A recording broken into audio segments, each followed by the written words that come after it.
Hello, this is Theo Blackmore from the Discover Plus podcast sessions. And today I'm talking to Luke Murray. Luke Murray. Good to see you again. Haven't seen you for quite a long time. No, it's been a while. It has been a while. So the first time I met you, I don't know when the first time I met you. We'll have to kind of come clean on it a bit because I've known you kind of my entire life because I was hanging around in. My dad knew your dad because they were both potters. And so I remember coming over to your house as a tiny lad and being impressed because you had a record collection. And then you'd come in with leathers on and walk out on a motorbike. Long time ago, back in the day, and praising people. But the reason why we got together professionally was because I sort of came to see you, I remember. And it must have been about 1995, was it? I don't know when it was even. It might have been earlier than that, but it could have been around then. Yeah. I was just trying to date it. What year was the Disability Discrimination Act? I should know that. 98, was it? 96. 96. Because that was just appearing over the horizon. And because you'd just been diagnosed with MS, hadn't you? And you'd just come back from Spain. Yeah. I was living in Barcelona and diagnosed with MS, and that was in 93. So then I came back to Penzance. And then I probably was doing stuff for about a year or maybe 18 months. And then I kind of got involved and got this idea. So then I came to see you to float the initial idea, wasn't it? When I remember coming in your front room and talking to you about all this and about what an idea it might be, although it didn't have a name then, but there was no organisation with anybody to talk to in Cornwall. Yeah, well, you were just I think you were coming to Cornwall with quite fresh eyes and realised that the lack of provisioning for disabled people in Cornwall, or certainly the lack of empowerment of disabled people in Cornwall to have any sort of say in their lives, how their lives is run, was very apparent to you. And I think, and at that stage, I think you were far more switched on to, I think, the needs of disabled people in Cornwall. And I think you realised that, we rather than being the passive recipients of care or aid from, social services or whatever, that we should be able to be a bit more proactive in having a say in how things are run. So you suggested that we should set up this, a disability organisation to address that. And I think because at that time I can't remember, was I still working for the CAB or was I doing yes, so that's right, yeah, I was trying to put it all in order chronologically. And but that's right, because I'd done a journalism course prior to that, and so you suggested that I should, that one of the things we needed in Cornwall was a disability magazine, and that and because I'd done some journalism, that I would be the ideal person to do it. And so that was one of the strands when we set up ALDIS, short for All Disabilities. So that was funny, isn't it? Because back in the early days then, so you were literally still volunteering at the CAB, and you were adamant that you wanted to do that information and advice stuff. And, that is kind of the biggest bit of, that's kind of the most consistent bit of disability provision in Cornwall since that day, really, is because thousands of people phone up and they have their needs not being met. And so it would have been great, but I was really into the idea of a magazine, so I kept pushing you down that road. And then and then we got, we applied to the National Lottery and got some funding for it. Well, that was slightly, yes. Yeah, actually, no. We got the first bit of we did the first edition before that, and then managed to get the funding on the back of that first. You remember that blueprint edition, we called it, which was just a 8-page A4 thing. Which, my friend Martin Nixon, who's a graphic designer, was because you kept saying, we kept having meetings and we were setting up all this and the Cornwall Disability Forum and things like that. And then you were so how's the magazine going then? How's it going? And then suddenly he said, right, well, we're getting the forum going. And I think we got it ready for the first disability forum, didn't we? Am I right in thinking that? Yeah, I mean, you kind of glossed over the idea of the blueprint. The blueprint was a great one because the magazine was printed, and blatantly all the print in it was blue, Yeah.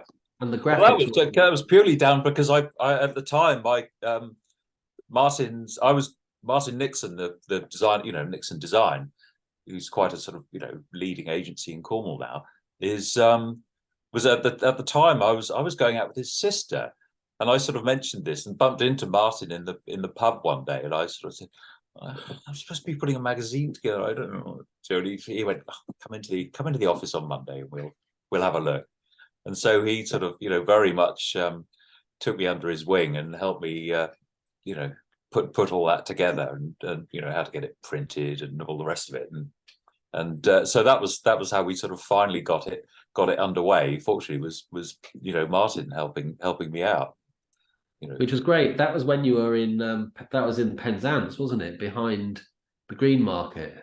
Indeed, yeah, upstairs and overlooking the Green Market car park. Yeah, which was the most inaccessible offices you could possibly imagine. Wasn't it a massive flight of stairs to get to the top of it? It was, and yeah, fun days though. I mean, yeah, and he was a sort of solo operator in those days. He was literally a one man band, and yeah, and then very very kindly, he's incredibly patient because I ended up doing the first few issues of the magazine from there, and constantly sort of Martin's actually trying to earn a living doing design, and I'm sort of going, Martin, don't you come over and do it, and then oh, I've forgotten what you said.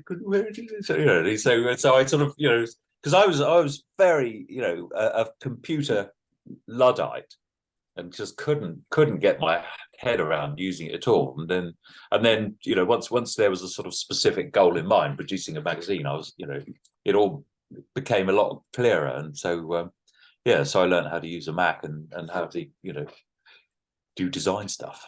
So let's think back though, because that when we're talking then is 1994 or 95.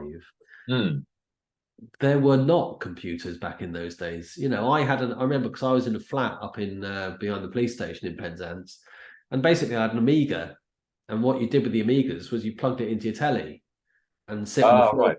Sit on the floor typing away. And so that's basically I used to write letters and stuff to people, and there was no internet back in those days that was readily available, so the whole thing was just a completely different planet. It was. Well, there was, I mean, working at Martin's, he did have Apple Macs, but they were looking back now, they were ridiculously slow, and you had the sort of early sort of that dial up with the when you get all the funny noises when you dialed to connect to the internet, and it was very very slow, but it was sort of but it was starting to move forwards at quite a pace. There was sort of the whole technology was suddenly starting to really snowball at that point, but yeah. And so that was kind of the early days of the magazine, and you called it, I mean, what I remember about it was a very strong push from you because you were in the office of Martin, and Martin was a graphic designer. And so the push was for it to be a design piece as much as an information and advice piece for disabled people. So I remember the title you had it, and the title was all lowercase, and you were very clear about what font you wanted to have it all in, and just all that kind of stuff. And it was really interesting because it was a very stylish magazine.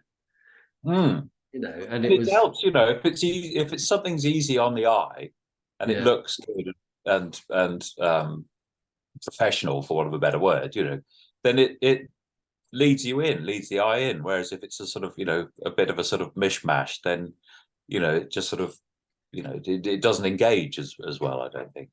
But so that was why I was sort of doubly lucky, really, to come across Martin when I did, and get him to sort of give me that push, the impetus to get it going. Yeah, I mean, it's back in the day, definitely, when most disability organisations, when there were disability organisations, produced a newsletter just from their own computer and a printer, and they'd print out 50 or 100 or 1,000 or whatever, and you get this. I remember all sorts of different organisations used to operate in that way. So they weren't design things in any way, shape, or form, really. And so this was a very different beast. And I think that's what the lottery liked about it. And so that was the blueprint. and we then got 3 years lottery funding. That's right. Yeah, yeah. Which But also enabled us to buy, our own equipment and, Apple Mac and scanner and, all the other sort of ephemera that you need to go with it. yeah, Yeah, which was great. Oh, and then yes, and then of course we got the office in at the Leonard Cheshire home. oh, that was it. The next stage was that we had the upstairs. Well, basically they had an empty loft, didn't they? And so Yeah. you had an office and I had an office because I was working then for Radar, Mm, which is a Royal Association for Disability and Rehabilitation, and you were next door in the office doing the magazine. that's right. Yeah. And there were no windows, and it was really hot because we were just in a loft. It was pretty hot. I can't. I think there were windows. There must have been windows. It can't be. Or maybe you were in a box and I was in somewhere more salubrious. I can't remember now. But No, it was a funny old place because it sort of smelt a bit funny, and it was on its last legs because it was knocked down, wasn't it? It was demolished. that Knocked building. down Well, after we left. I think that That's build. why Yeah, we had to leave, wasn't it? Because they were knocking it down to build something new and swanky. yeah. They were getting loads of funding. That was it. Because it's the first, as it turns out, it's the first ever Leonard Cheshire building in the entire country. That one. Oh right. The first one was started out on the Lizard, and they basically did up an officer's mess on an old Oh, airfield. that's right. Yeah, it's down at Predannock or somewhere, wasn't it? Yeah, and then they got a bit of land donated by Lord St Leven, and so they built that one there, and that was the first ever one. So there's photographs of Leonard Cheshire on his hand, digging a hole in the ground for the first footings for the building. Ah, right. So it was an old building, so they knocked it down and rebuilt it. Except I think for that bit, the bit that we were in is still there, I think, but I don't know what it is now. I think it's just offices. Okay. But yeah, we were there because it was rent free. The guy that worked Hmm. there at the time was David, wasn't it? And he said, "Yeah, come and be in here and get a younger audience with the residents." Hmm. I mean, that's another side of it is the fact that we were quite because we were sort of cutting new ground in many ways. Because I mean, the existing disability organisations in Cornwall were a little bit either that whole sort of movement towards disabled organisations that are actually led by disabled people rather than for disabled people was a sort of that was sort of gaining momentum as well. And then, but the disability organisations that existed in Cornwall were a little bit. They were a little bit blinkered, I think, weren't they, in their approach? And I mean, we ended up sort of absorbing some of the people from the other organisations into our organisation. I think as they, I think because it became aware that we were sort of we were the only game in town, really. Well, it was interesting, wasn't it? So they were very interesting times because we used to hold our management committee meetings at the mobility centre up in Truro, Yeah. which was behind the Trelisk Hospital. And so I was thinking back to those days about the organisations that were around and some of the names of the people who were involved. And, they all did really good work. They were very single issue, though. So there was the Access Group, which had one of the best names, which had one of the best names. I really like their name, which was Proper Access Now in Cornwall. Oh yeah. Panic. Yes. So there was a whole gang of people involved in that, and they did access work, and they did their thing. And I remember going to one of their meetings to tell them about the idea that I had for setting up Aldis. And I was really quite frightened of going in there because I thought they'd all be, oh, well, no, we've already got that market corner, we're already doing that. But they were the opposite. They said, yeah, no, we're not doing that, and nor is anyone else. So it'd be really good. But yeah, some of those people did come on board, didn't they, for the old management committee for Aldis?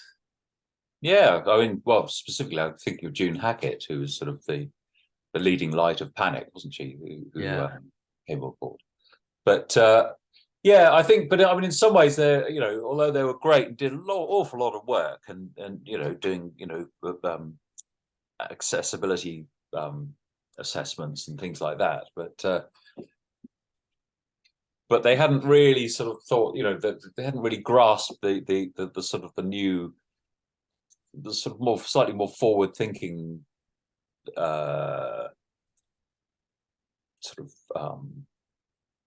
approach to disability, which I think we brought to the table. I think, But I think also interestingly, social services, as they were then, were also, with the Disability Discrimination Act looming on the horizon, and I think they suddenly realised that they had to up their game a little bit in how they engaged with disabled people, rather than being a sort of prescriptive thing, that they had to sort of actually accept that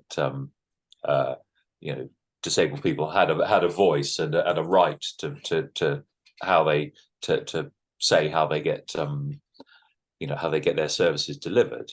And and later on, with things like direct payments, we were sort of very much involved with how they set that up in Cornwall.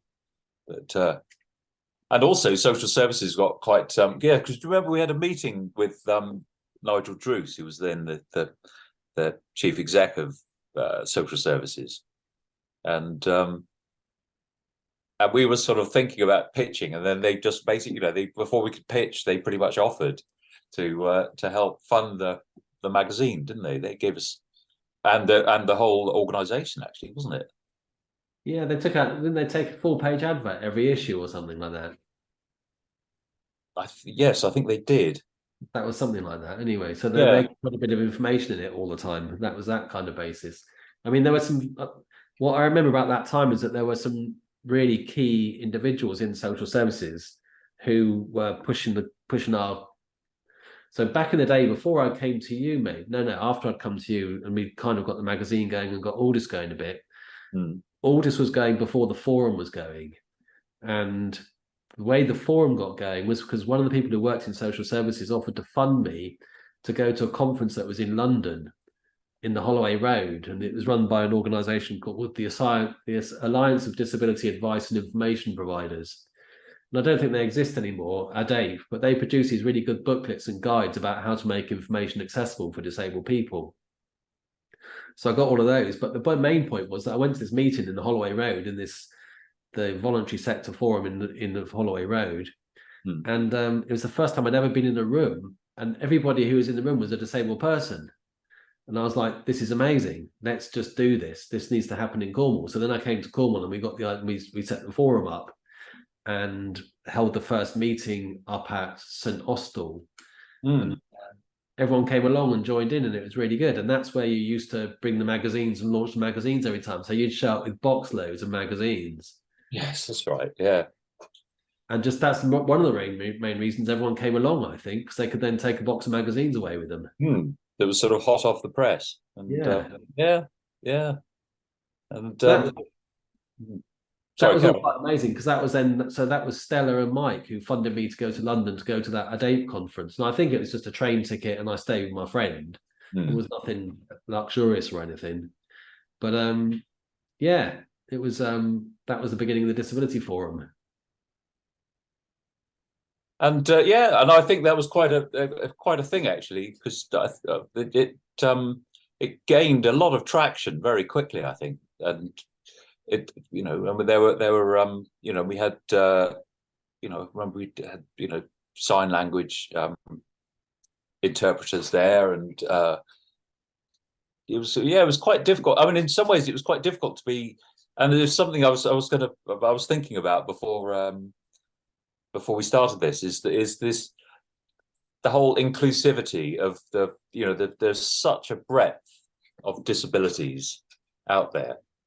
And I sort of, one of the things I always found quite awkward as a sort of, running the magazine, I was sort of sometimes interviewed or, on the radio or for a newspaper or whatever. And I was suddenly sort of becoming like a spokesman for disabled people. And it was like, I just felt really quite awkward, because it's like, I don't know anything about, what it's like to be, sight impaired or whatever. And it's like, I know about spinal injury, specifically, lumbar spine injury. That's my speciality, And so it was, that was a sort of funny thing. I mean, we tried, and I think, which is why the magazine was quite good, because, I was always trying to encourage, other people to write and contribute towards it, so that, you know, people who are, you know, sight impaired or deaf or whatever can write from their perspective, you know, and yeah, very interesting though. It was sort of, you know, it was a real learning curve for me as well.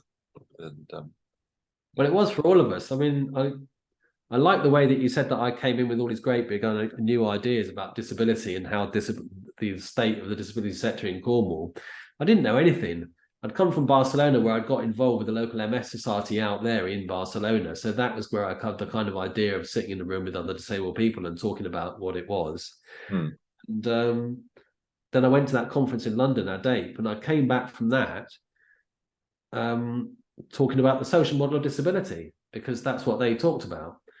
And that was all the language that they used. But I found a letter. Jane gave me a letter. Jane, the chief exec of Disability Cornwall, gave me a letter which they had on their records, and I'd written it to Cornwall Disabled Association.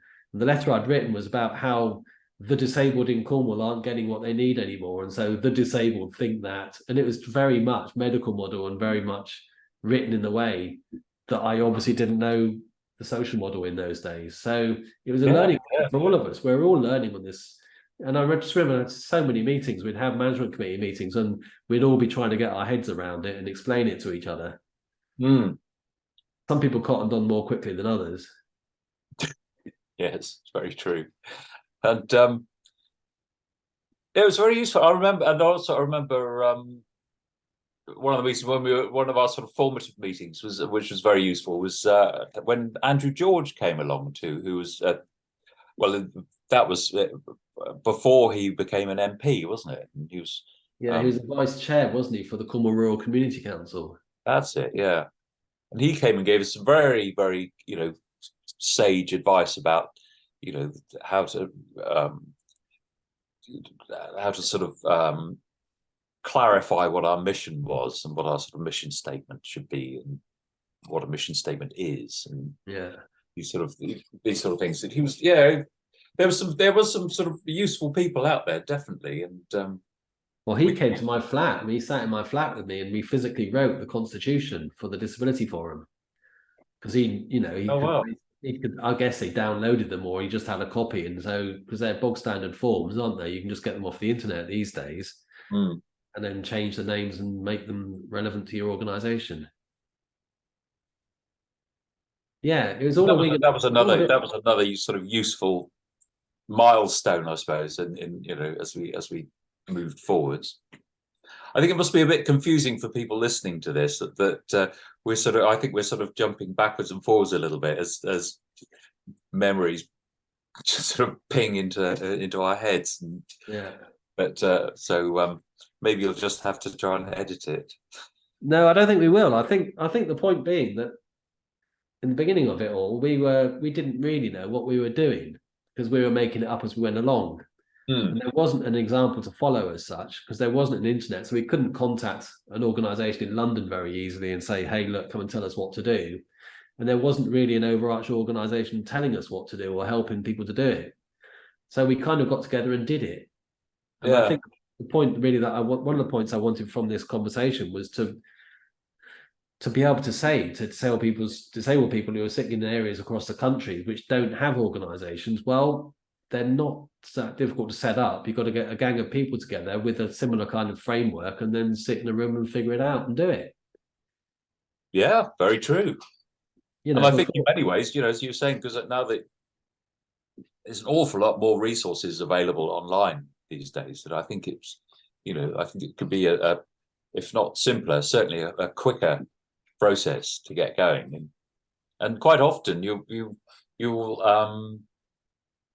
you know, I found, especially with, you know, social services at the time, that it was you know, we were sort of almost pushing on an open door, you know, that they were, you know, they wanted, you know, disability organization, you know, with a you know, with an agenda to come and say, this is, you know, this is what's needed. And I think they were quite happy to be you know, led to some extent, you know, as to what disabled people needed in Cornwall. But it is quite unusual. There are still lots of local authorities that don't even talk to their local disabled people's organisation, and so that is still quite a challenge. There was at that time that we were setting up, there was a statutory obligation for them to do that. Not an obligation, but they were kind of encouraged, should we say? Because do you remember there was back in the day when Tony Blair got elected in 1997, they brought out all this legislation, and then they started writing into legislation user-led organisations. And so local authorities suddenly then had to take a bit of notice of us. So there was kind of local authorities were advised that where there wasn't one already in existence, that they should help to set one up. So there might have been a bit of that going on as well. I mean, I think that, and again, I think that was sort of probably all tied in with the DDA coming in, wasn't it? And that sort of, they realised that there was a, the whole the playing field had sort of changed a little bit. Yeah. So there we go. So that's then, and then the big question to ask you really is, why did you call it Discover and not Discovery?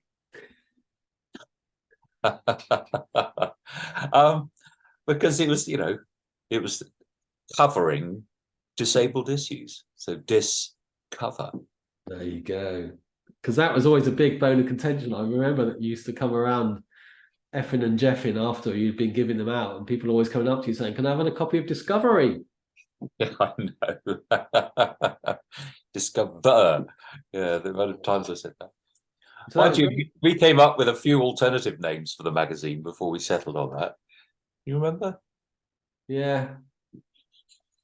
but we decided against them, didn't we, for some reason? I don't remember what that was now. But it worked. It worked. So what did it do as an what did it do? Setting up a disability organisation. I mean, I remember in the early days.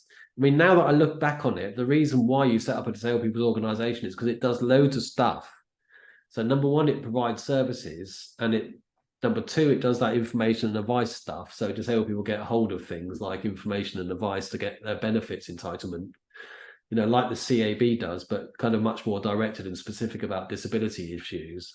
But also it provides disabled people with opportunities to get social contact and to increase their skills and to get an income at the end of the day. And these were real sort of, I've started thinking about them as little oases for disabled people to come together into these spaces and really change their lives around. Yeah. Because there are a lot of I mean, it certainly did for me, and I still very much think of you as the catalyst that that got me on this track, by because I was apart from working at the CAB as a volunteer, I wasn't employed, and I wasn't doing that much, and you sort of dragged me kicking and screaming into this sort of, come on, let's get, okay. And so, I once I'd sort of, picked up the ball and run with it for a bit, but it was, and so, it definitely ended up with myself getting employment out of it, and much to the despair of the CAB, because because the brilliant thing about the Citizens Advice Bureau is, you become a trained advice worker. And then, quite often people, having got skills, and it's a great thing to have on your CV. Not that I needed it on my CV to move into Discover, but an awful lot of people start working as advice workers and then get a proper paid job as a result. And similarly, through setting up all this and the forum and the magazine, and I ended up getting lottery funding, so I ended up being employed doing the magazine for however many years it was, 6 years, 7 years. It was 6 years, because we got 3-year lottery funding, but then we got it renewed, which is really unusual, I think. And it was the early days of the lottery, of course, because the lottery was a brand new thing in those days. Yeah, it was. So it was quite sort of so it was quite easy to get money out of them then. Well, it was a bit. It was much easier then than it is now, because and I remember we got a local contact in the lottery, and he tried to get me onto the management committee of the lottery board, and I said no because there'd be too much of a conflict of interest. Because at that time I was working for Radar. Oh, right. I Okay. recommended that they contact Steve at that time, who did go onto the lottery board for quite a number of years, I Oh, think. didn't he? Yeah. Yeah, Mm. but yeah, there wasn't a conflict of interest as it turns out, and I think Radar was a bit upset that I didn't go on it, but never mind. Can't do everything. But yeah, no, it worked for me as well. So I got skills and opportunities, and there we go. I've been employed from then till today. You know, I got a PhD on the back of it, and blah blah. So it's, you know, it's a whole new furrow to plow, really. Yeah. Well, I mean, you've sort of very much stayed in that field and carried on. Whereas, you know, I sort of, well, I ended up going to work for Martin Nixon after Discover. So, which you know, having done 6 years, it was probably time for me to move on, and which as I did, and ended up working in the field of graphic design. So that's the other thing, you see, about how the skills that you earn in these organisations can be transferable to work in other organisations. So yeah, that's really very useful much so. for disabled people, I think. Yeah.